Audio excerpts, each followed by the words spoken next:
ആദിയിൽ വചനമുണ്ടായിരുന്നു, വചനം ദൈവത്തോടു കൂടെയായിരുന്നു, വചനം ദൈവമായിരുന്നു. In the beginning was the word, the word became flesh and the word was God himself.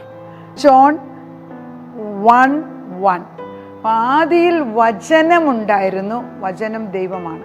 ഈ വചനം ദൈവമെന്നും യേശുക്രിസ്തുവിൻ്റെ പേര് ദൈവവചനമെന്നും പറയുന്നതിനാൽ വചനം നമ്മുടെ ഹൃദയത്തിൽ വരുമ്പോൾ യേശുവാണ് നമ്മൾ ജീവിക്കുന്നത്. ക്രിസ്തുവാകുന്ന വചനത്തെ നമ്മുടെ ഉള്ളിൽ ഉൾക്കൊള്ളുമ്പോൾ നമ്മുടെ DNA മാറിയിട്ട് ദൈവം നമ്മളെ പുതു സൃഷ്ടികളാക്കുന്നതിന് റീക്രിയേഷൻ എന്നാണ് പറയുന്നത്. അതുകൊണ്ടാണ് പറയുന്നത്, ഒരുവൻ ക്രിസ്തുവിലായാൽ അവനൊരു പുതിയ സൃഷ്ടിയായി, പഴയത് കഴിഞ്ഞിരിക്കുന്നു.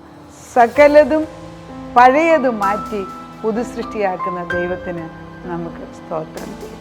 ദൈവം എല്ലാവരെയും അനുഗ്രഹിക്കട്ടെ.